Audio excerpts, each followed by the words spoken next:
This video is brought to you by Practical Music Theory for the Rock Guitarist, my new book, which is a comprehensive guide to all aspects of music theory necessary for playing rock guitar.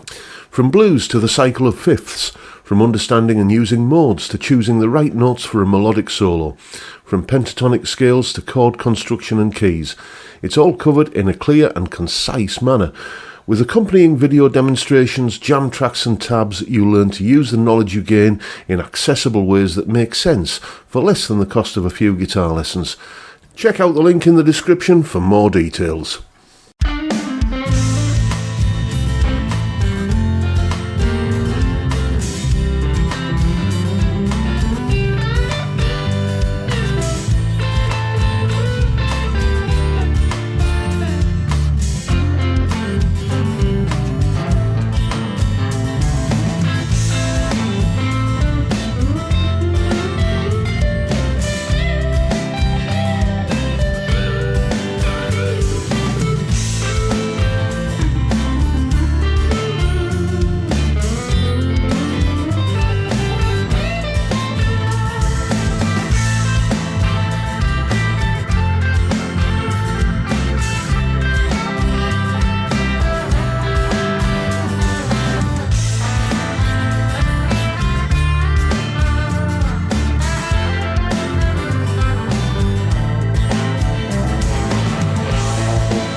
Hello chaps, welcome once again to John Robson Guitar Tuition. As always, I do hope you're well.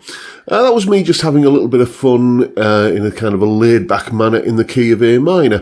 And you may have noticed that there were quite a number of double stop based licks in that solo. Now, that's relevant to what we're going to be talking about today, because today being Wednesday, we are looking at viewers' questions. So before we get into this week's question, I'll just remind you that if you have any questions or queries of a guitar or music related nature and you think I'm the chap to answer them, then get in touch. You can see the website address there at the top of the screen. Use the email form there or leave a comment below this or any of my other videos, or you can get in touch via my email address, jrguitartuition@gmail.com, and tell me what's on your mind. One chap who got in touch in exactly that way through the email address is called Derek, and this was his question. John, have you ever done a video on double stops? Thanks, Derek. So, have I done a video on double stops? I'm pretty sure I have, but I'm also pretty sure it's been quite some time ago, so well worth a revisit, I think. Here's a little bit of an explanation about what double stops are, how to figure them out, how to use them, etc., etc. Here is the explanation. Right, so this is the chord sequence for the backing track, and it's in the key of A minor, so naturally we're going to be using the A minor scale, A, B, C, D, E, F, G. Then what we're going to do is essentially pair up each of those notes with a note a third above it. So if you count A as note 1, then note 3 would be C, so the A would be paired up with the C, and it would look a bit like that, A and C, B and D, C and D, and so on, where the A, B, C, D, E, F, G line of notes is the low note in each pair, and the C, D, E, F, G, A, B line of notes is the high note in each pair. So let's take a look at what that's going to look like tabbed out on the guitar. So here we go. Here are those notes shown in tab, and you're going to hear them played on the guitar.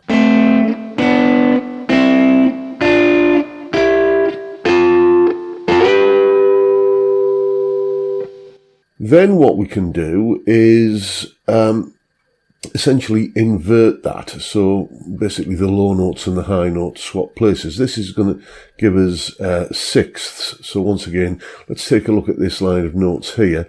If you count A as note 1, then note 6 is F.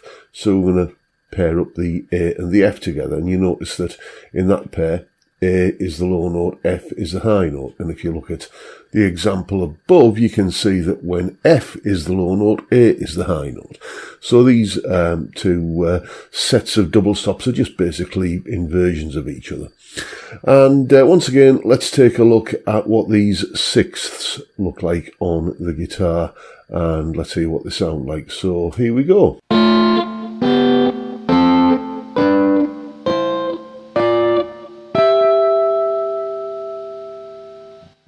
And those are the double stops I was using in that piece of music, with one or two little variations and ways of playing them that we're going to look at next. Right, so let's start by taking a look at those double stops that I tabbed out in the previous segment. Starting with the thirds, what you saw on the tab and heard being demonstrated there, actually on the guitar looks like this.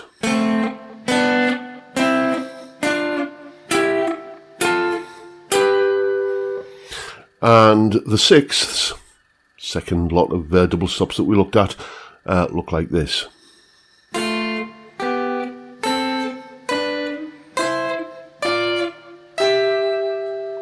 There we go. And what you should then do is start treating this as a good reason, a good excuse, if you like, to start hunting around for those notes on other pairs of strings. Okay, this is the way you learn the neck. I maintain this, and I've said it quite often, that you don't learn the neck by staring at a map of the fretboard. It's a neighbourhood. Explore it, and you'll start finding your way around.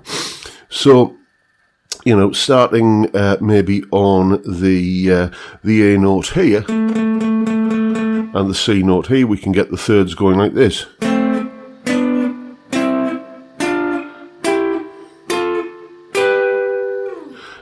Maybe doing the sixths from here, so there's the A note, there's the F note.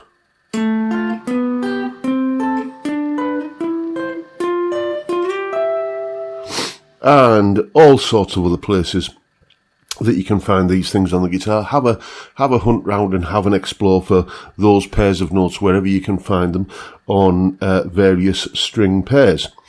Let's talk about the different ways that you can play these double stops. Like, for instance, if I'm going to play the A and the C note here, like this, I can just do that, and I can double up on. I can kind of play them both at the same time, rather, like this. Or I can split them, and I can go up the neck and getting kind of licks that would give me something like this.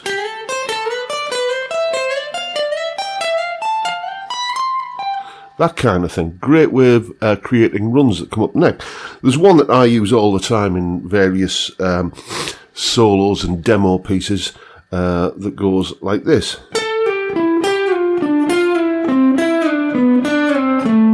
Like that. Excuse me, just need to blow my nose. So, go up that one. Like that. Great way of creating, as I say, runs that go around the neck. Other things that you can do, like, let's go back to this one again here, this A note and this C note. Well, why don't we hammer on to the A note and give it from the G, the scale note below it, and give us something like this. That sort of thing.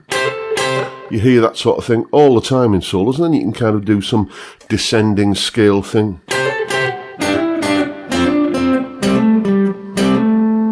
Like that. Very, very effective. Quite sort of Hendrixy, really, in many ways. It reminds me of a little bit of the band, The Weight. That's the intro to that. I've never learned that, but it's probably something like that. And on various other strings as well.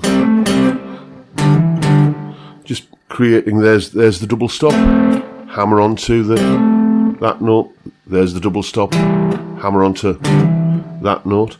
And you can use bends as well. So, for instance, this A note here, I'm going to bend to it from the G note and put the C note on top there like that.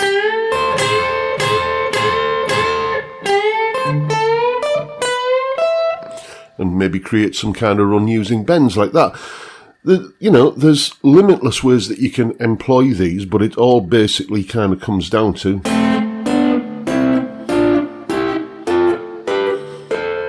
that and finding ways of articulating those notes. So, now you know what to do. Go away and have some fun with it. And as always, you'll find a full tab for that solo at the top of the video, along with a clip of me playing it. The tab is in both Guitar Pro and PDF formats, by the way.